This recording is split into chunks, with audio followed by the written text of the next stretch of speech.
pré-candidatos. Neste momento já são. Adalberto Costa Júnior, o presidente em exercício da UNITA, formalizou a sua candidatura.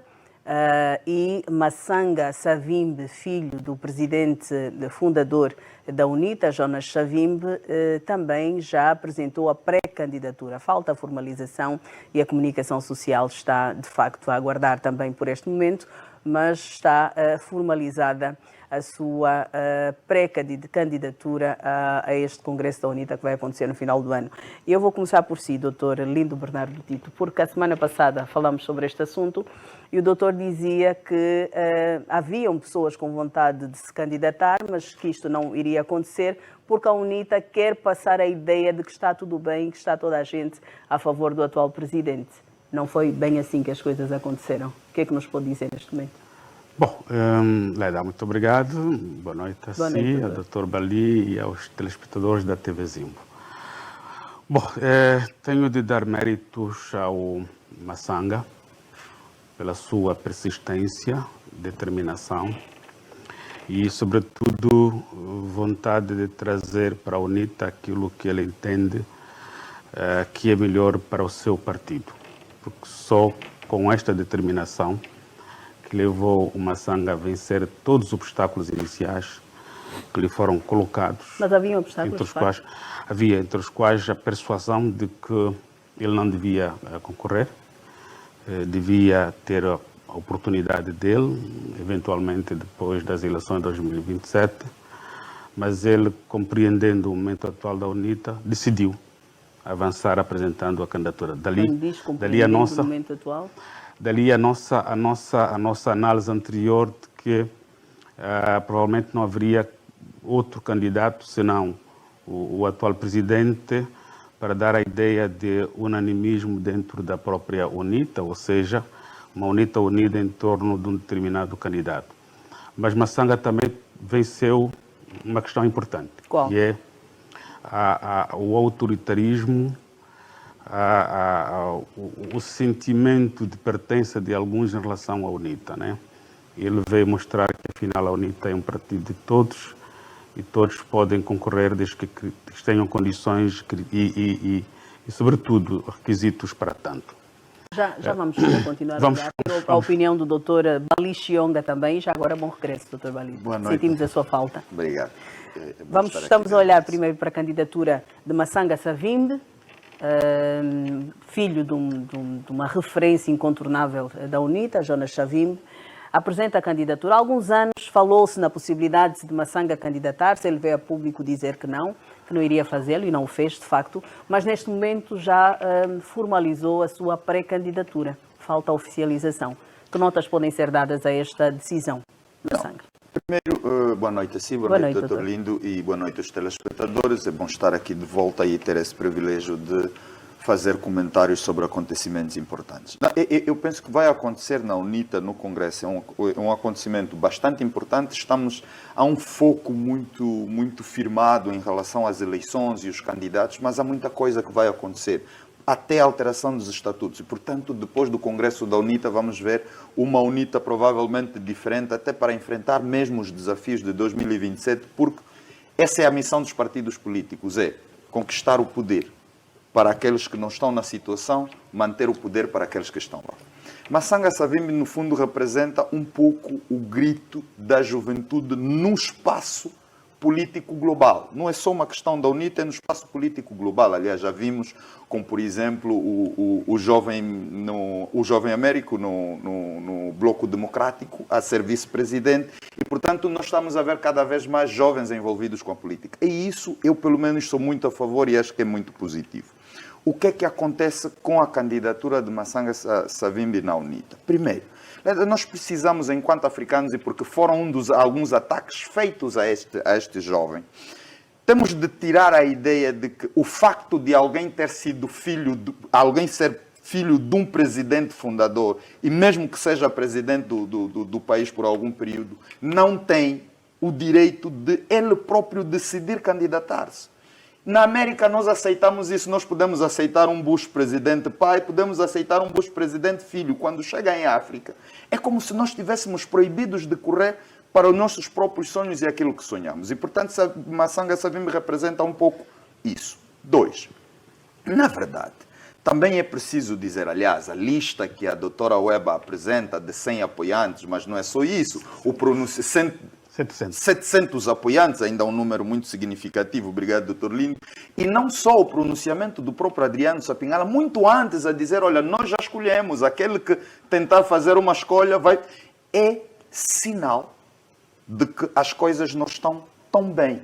Mas isso acontece um pouco pelos vários partidos que temos. Pois, porque... Qual é a novidade neste pronunciamento? Não, a novidade é estar a se passar para o espaço público a ideia de que na UNITA está tudo bem. Não é necessário fazer isso, até porque se é um partido político de massas e é só o segundo maior partido do país e o primeiro na oposição, o normal é que não exista tanta unanimidade. E, portanto, haver divergências é normal. Passar a ideia de que essas divergências não existem é que é anormal. Então nós temos que também ir nos acostumando àquilo que é normal em democracia, que é ter divergências. Eu preciso, em relação à UNITA, pontuar uma coisa que eu acho que é positiva. Do ponto de vista dos estatutos e a forma como esse processo se conduziu. Por exemplo, já se falava no espaço público que Isaías Samakuva provavelmente iria avançar. Também já se falava que Massanga Savimbi iria avançar. Mas eles próprios não tomaram qualquer posicionamento antes que o Congresso fosse convocado. Isso é democracia interna, isso é disciplina partidária. Às vezes, tem-se a ideia de que os partidos devem ser conduzidos de fora para dentro. Não. Os partidos são conduzidos de dentro para fora. E, portanto, essa disciplina partidária é fundamental até para termos também dirigentes disciplinados. Porque nós estamos a olhar para o círculo da UNITA, provavelmente olharemos para o Prajá e outros partidos.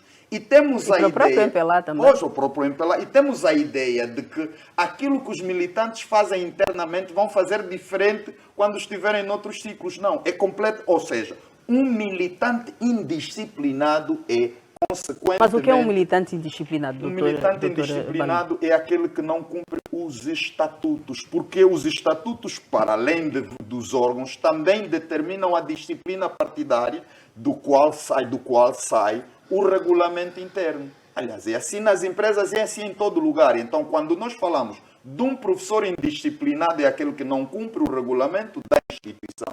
Quando falamos de um estudante indisciplinado, é isso que estamos a falar. Quando falamos de qualquer profissional, e no caso em concreto, de um militante não disciplinado, é aquele que não cumpre os estatutos do partido. Mas, para terminar pelo menos essa pontuação, sim, é preciso olhar para a UNITA da seguinte forma. Nós vamos ter muitas surpresas na medida em que, a UNITA desde a sua fundação é um partido que perde eleições permanentemente. E isso cansa os militantes também. Aliás, isso cansa os militantes no sentido de que precisamos de alguém que possa nos galvanizar para de facto ganhar. Mas os números têm melhorado. E a questão dos objetivos. Não estamos a falar de números. Porquê, por exemplo? Não, mas eles não podem ser ignorados, doutor. Não estou a ignorá-los. Uma coisa, isto tem que ser tido em consideração. Agora, naturalmente, mas deixa-me dizer isso. Por exemplo, a Casa Ceia, quando apareceu, o seu objetivo não era ganhar eleições. Era marcar um posicionamento no cenário político e conquistar assentos. Ora, quando alguém se propõe a ganhar e não ganha, não tem em conta o segundo objetivo, porque essa é a alternativa. E se olhar para os militantes da UNITA, o que eles querem não é ter mais assentos. E o objetivo da direção, quem se propõe a concorrer, não diz que vai ter mais assentos, quer ganhar eleições. E acha que o Massanga está em condições de fazer isto? Ele, pelo menos no caso em concreto, ele será um líder novo com esperanças novas. Não é um líder perdedor. Não é um líder perdedor. É preciso dizer, às vezes custa, mas é preciso dizer que Adalberto Costa Júnior, nesse caso, é um líder perdedor. Mas isso faz dele mais fraco? Claro que faz. Porque tem novas estratégias, tem novas metodologias. Aliás, vamos discorrer nisso para olhar que vai ser desafiante para a UNITA o próprio pleito eleitoral de 2027. Por quê? Por causa da desagregação da plataforma. Temos estado a dizer, e eu não subscrevo essa narrativa, mas eu preciso dizer que olha-se para a UNITA, e olha-se para a UNITA ter ganho todos os 90 deputados, acho que 90 ou 94 deputados, 90 deputados na Assembleia, mas não é um mérito exclusivo e completo da UNITA. É só da bandeira da UNITA, mas não é um mérito completo. Temos duas forças nesse momento, para já, e temos o Bloco Democrático que vão concorrer isoladamente. Não podemos ignorar que aqueles que, pertencendo ou sendo simpatizantes dessas forças, tendo votado para a UNITA, vão fazer o mesmo. Não.